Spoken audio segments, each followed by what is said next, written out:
Hello family and friends. I am Yaakov's elder brother Harold. Unfortunately I can't be with you to celebrate Yaakov's 70th birthday, but I hope this will fill in some of the gaps in the This Is Your Life project. He was named after my grandfather Yaakov Meyer, which in English is Geoffrey Murray. Even though I was 15 years older and busy with my education and exams, I took great pleasure in playing with him and his little sister, taking him to a local park and helping to look after him, as our mother had her hands full with 4 children, helping her husband in his new shop and concentrating on Sister Norma, who was turning into a fine pianist. He attended Solomon Wolfson's junior school for 4 years, studied hard, and was awarded a scholarship to Carmel College, a famous Jewish boarding school, when he was 9, where he remained till he was 18 under the guidance of Rabbi Koppel Rosen. As cameras were not commonplace then, there are few photos available, as he spent little time at home, and I, as the camera operator, also had little time, as by then I was at university and soon to be married and starting my own family. We do have a film excerpt with Yaakov and my parents celebrating Pesach. It shows pictures of our parents, Sister Norma, my wife, as well as Sister Sheila. After his bar mitzvah, when he came home, he was often asked to act as Baal Teshuvah in the Poplar Grove Synagogue on High Holy Days. Anyway, after a successful education at Carmel College, Yaakov won a place at Pembroke College, Cambridge, to study economics, and it was there that he met his first love, Zara, originally from Manchester. Eventually they married and produced his wonderful daughters, Gilia and Avital, who will want to take up the story from here. So, a big mazel tov and l'chaim from his London family, with a wish for his and his family's happiness, nachas, and good health for many years to come. My wife Pam and I send much love to you all.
Following on that, I recall Geoffrey being brought home and being surprised to see the baby when I got back from school, and over the next year or so I used to play with him as well as with my sister and I can remember him crawling and standing up, walking around the flat where we lived, and also he was a little devil because he kept opening the doors and pulling all the stuff out of the cupboards, and we had to put elastic bands on the cupboard knobs in order to stop this happening, because they were doing absolute chaos because the flat was so small.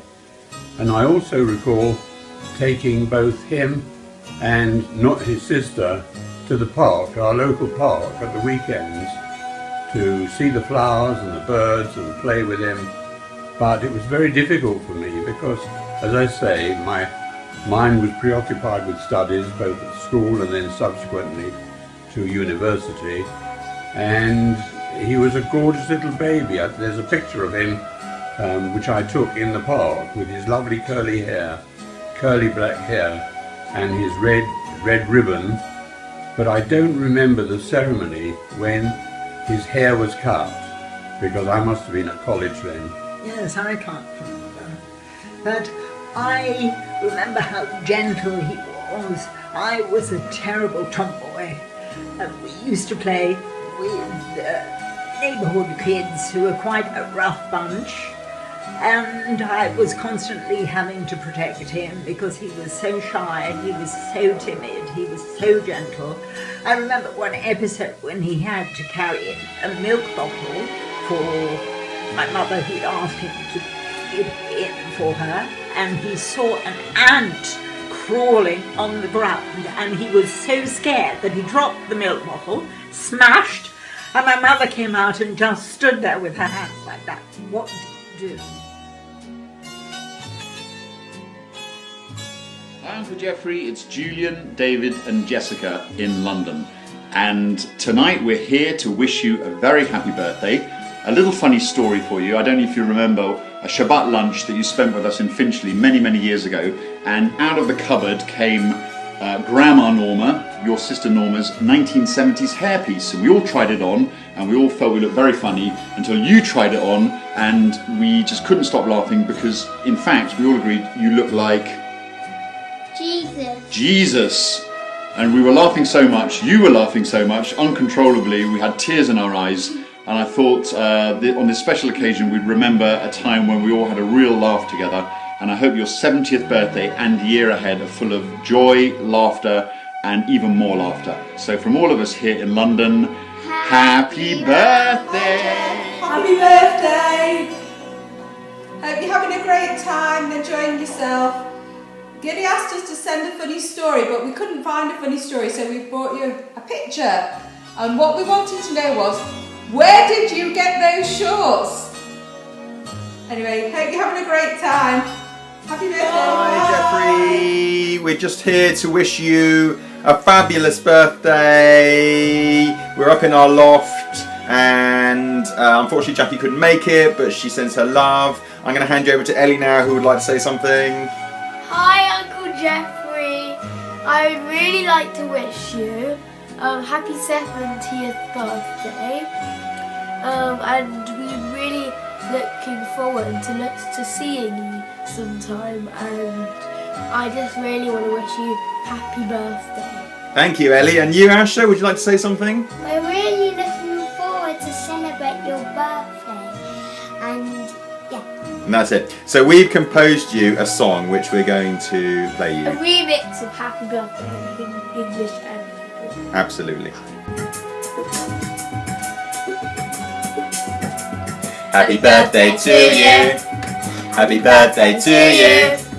Happy birthday, Uncle Geoffrey. Happy birthday to you. Happy birthday to you. Happy birthday to you. Happy birthday, Uncle Geoffrey. Happy birthday to you. Yom Yoleder Sameach. Yom Yoleder Sameach. Yom Yoleder Sameach. Yom Yoleder Sameach. Yom Yoleder Sameach. Yom Yoleder Sameach.